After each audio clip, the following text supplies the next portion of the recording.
introductorias. En primer lugar, hago mías las palabras del inicio del Evangelio y os las dirijo a vosotros. No temáis, pequeño rebaño. Está claro que en agosto se nota que el rebaño se dispersa por los pueblos, las montañas, las playas, y qué bueno es que en medio del tiempo, que es un poco más vacacional para la mayoría, a lo mejor a algunos os toca estar levantando España, pues qué bueno que nos reunamos como pueblo de Dios para escuchar su palabra, para ayudarnos mutuamente unos a otros con nuestro testimonio, nuestro ejemplo, y también, sobre todo, para alimentarnos de su cuerpo, ¿no? La segunda consideración introductoria es que para alguien que acaba de aterrizar y está experimentando el jet lag, lo de velar es un desafío, pero vamos a intentarlo, Las dos primeras lecturas nos hablaban de la centralidad de la fe. El pueblo de Israel redacta esta primera lectura que hemos escuchado recordando la noche que le tocó salir de Egipto, cuando afrontaba aquella epopeya, salir de lo que conocía, su seguridad. Es verdad que estaba en un régimen de esclavitud y de duro trabajo, es cierto, pero afrontaba el dejar atrás el gran imperio egipcio con el faraón y toda su fortaleza, y se dirigía a algo desconocido. Buscaba la libertad, pero era algo desconocido. La segunda lectura nos hablaba de Abraham, que también le tocó salir de su tierra. Y a donde yo te mostraré, le dice Dios. No le dice exactamente un lugar, una dirección. También aparece otra referencia importante, ¿no? El momento en el que a Abraham y a Sara, a Abraham, pero es hijo de los dos, ¿verdad?, se le pide ofrecer en sacrificio a Isaac, ¿verdad? Y por la fe, esta es la expresión que se repite, por la fe salió Abraham, por la fe ofreció a su hijo, por la fe fue capaz de creer en esa palabra, en esa promesa de que tendría una descendencia innumerable, aunque fuera anciano y aunque fueran estériles, ¿no? La pregunta es, ¿qué habían experimentado en su vida, qué habían visto para que se fiaran y dieran el paso de salir de Egipto, para que se fiara Abraham y Sara y salieran de su tierra a donde Dios les mostraría? ¿Qué habían visto para decir, me pides que te ofrezca a Isaac? Te lo ofrezco. ¿Qué habían vivido con Dios? Porque la fe, que si os habéis fijado en las representaciones artísticas, se la suele representar siempre como una mujer, con los ojos vendados, y a veces va sujetando una custodia o una cruz. Es la representación más generalizada. Hay otras, pero es fundamentalmente esta, ¿no? Es decir, la fe no ve aquello que Dios va a realizar, pero algo ve. Porque si no has visto nada, no puedes dar el paso de salir de ti, de fiarte de Dios para realizar su plan. En el Evangelio de San Juan, en el capítulo 20, el día de la resurrección, nos dice que Pedro y Juan entraron al sepulcro y dicen esta frase, vio y creyó. Tener fe es creer en Dios, confiar en Dios, en sus promesas, en que Dios va a realizar su obra. La obra de Dios tú no la estás viendo, pero algo has tenido que ver de Dios para que tú pongas tu fe en Él. Y esta es la diferencia, fundamentalmente esta es la diferencia entre aquellos que viven de la fe, el justo vive de la fe, dice la Escritura, y los que entienden que la fe es una creencia, igual que hay gente que cree en otras realidades, en otras religiones, pues nosotros creemos. Lo cierto es que las personas que tienen una fe así están más seguros de lo que va a hacer Dios que de cualquier otra cosa que exista. Y por eso se ponen en juego, Y aunque no ven, son capaces de poner su vida en juego, arriesgarse, salir de Egipto, salir de Ur de los Caldeos, en el caso de Abraham, ofrecer a Isaac, porque han descubierto que esta relación con Dios es lo más valioso de sus vidas y merece la pena poner en juego todo lo demás, porque donde está tu tesoro, allí estará tu corazón. ¿Y cómo sabe uno dónde está su tesoro? Pues donde está su corazón, ¿Y dónde está tu corazón? Pues recapacita, reflexiona, medita. ¿A qué le dedicas tus ilusiones, tus esfuerzos, tu tiempo, tus recursos? Habitualmente, ¿a qué le prestas atención? ¿A qué le dedicas tu interés? Ahí está tu tesoro. A lo mejor de palabra uno puede decir, no, lo más importante en mi vida pues es a veces en los campamentos y en las actividades de la iglesia. La semana pasada estuve en una actividad con familias y con niños. Los niños son de familias de fe y tú le preguntas, ¿qué es lo más importante? Lo más importante es Dios. La respuesta está clara, ¿no? Preguntes lo que preguntes, es Dios, Jesús, la fe, ¿no? Y dices, ya, vale, la respuesta teórica la sabemos. Pero ¿dónde está tu corazón, amigo, amiga? ¿Dónde está verdaderamente?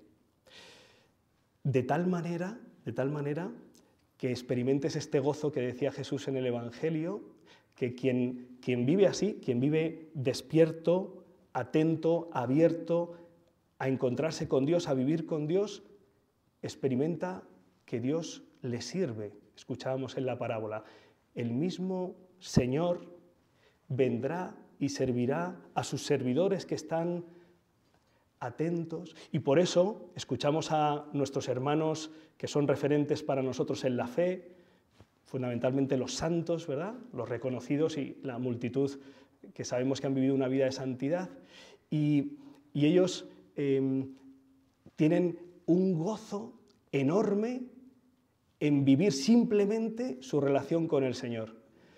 San Juan Crisóstomo tiene una reflexión sobre San Pablo, no San Pablo VI, sino San Pablo Apóstol, que dice, San Pablo Apóstol vivía con más gozo y más alegría ser perseguido, ser apaleado, naufragar en el mar, ser encarcelado y estar a punto de ser decapitado.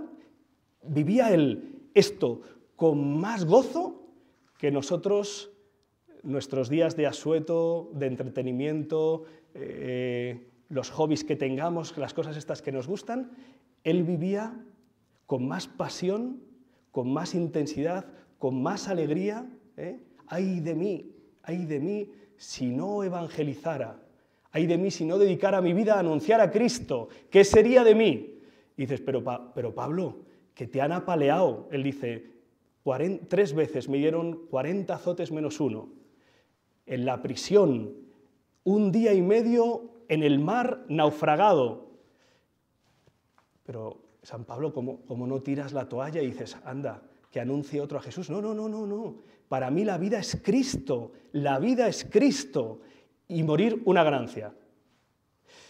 El domingo pasado, en esta misa, os mencionaba que habían muerto 2 jóvenes en el contexto del jubileo de los jóvenes. Y uno de vosotros me mandaba después el testimonio de María. María, una chica de 20 años, madrileña, que fue hacia el jubileo, pero el cáncer con el que llevaba luchando 4 años se desató, tuvo que regresar y murió.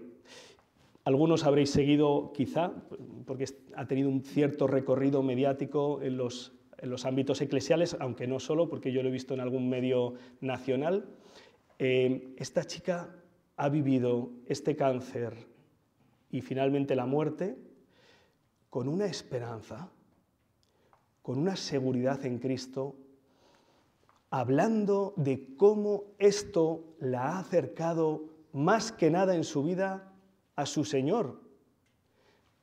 Os invito, si no fuera porque el móvil está grabando, os leía sus palabras, os invito a que las busquéis. O sea, qué luz, qué paz, qué gozo. Cuando Dios está así en nuestra vida, es normal que pongamos ahí el tesoro y el corazón. Es normal que vivamos atentos, que no, como decía San Agustín, ¿no?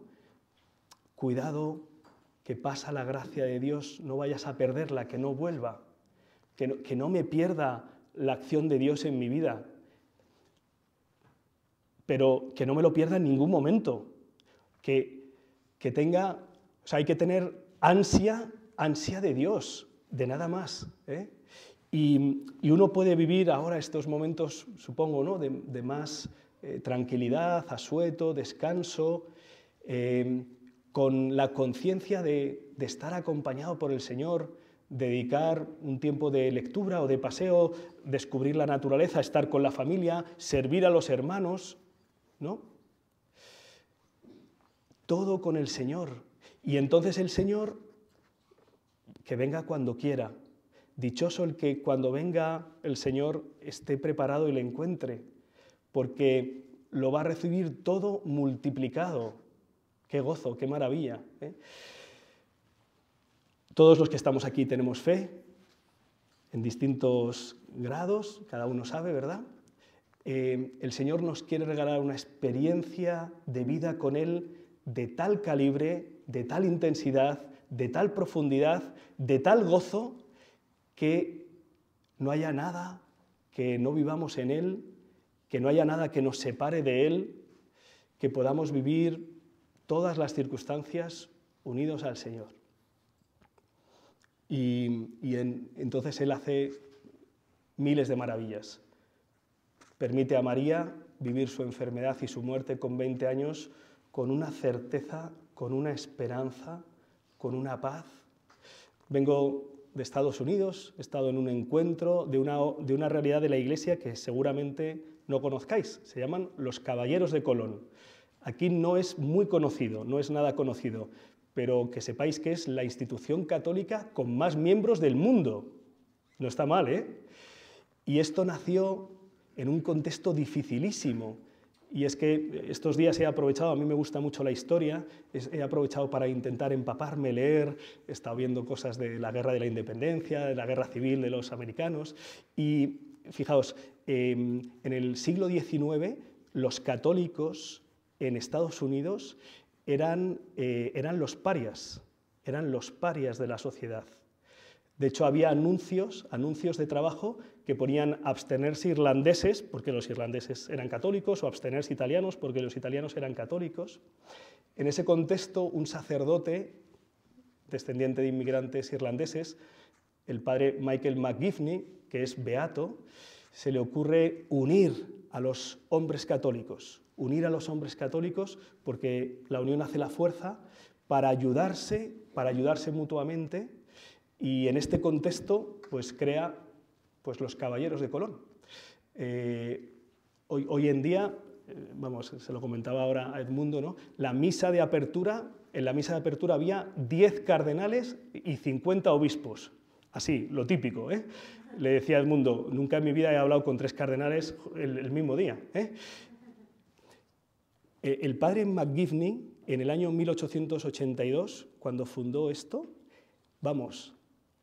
si le dicen que en el año 2025 iba a ser la institución católica con más miembros del mundo, 2.100.000 hombres, solo hombres.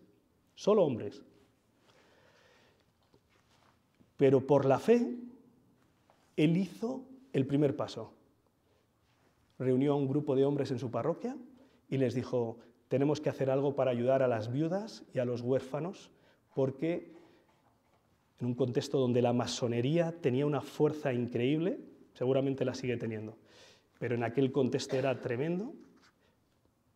Yo me maravillaba. Obras de la Iglesia hay millones, en estos días he conocido a varias, te impresiona, ¿no?, ver. ¿Y cómo se hacen estas obras? La acción de Dios y la fe tuya y mía. Es increíble, es precioso. Es una llamada a decir, oye, el tesoro está aquí, el tesoro está en el Señor. No te lo pierdas, no te lo pierdas, no vivas embotado, no vivas dormido, vive atento, vive despierto, búscale, acógele y Él hace maravillas. Sacar a un pueblo de la esclavitud, crear un pueblo de un matrimonio viejo y estéril y hacer maravillas y milagros en una joven enferma, en familias, en jóvenes, en adultos, en la Iglesia. En medio de la fragilidad, ¿verdad? En medio de la fragilidad que todos experimentamos. Vamos a pedirle a María, Reina de la Paz, Madre, derrama la paz de tu Hijo sobre el mundo, que lo necesitamos. Tremendo, ¿verdad?, el contexto de guerra en el que vivimos. Y Madre de la Iglesia, cuida por tu Iglesia y cuida por tus fieles para que sigamos poniendo nuestro corazón en tu Hijo y que Él sea nuestro tesoro. Que así sea.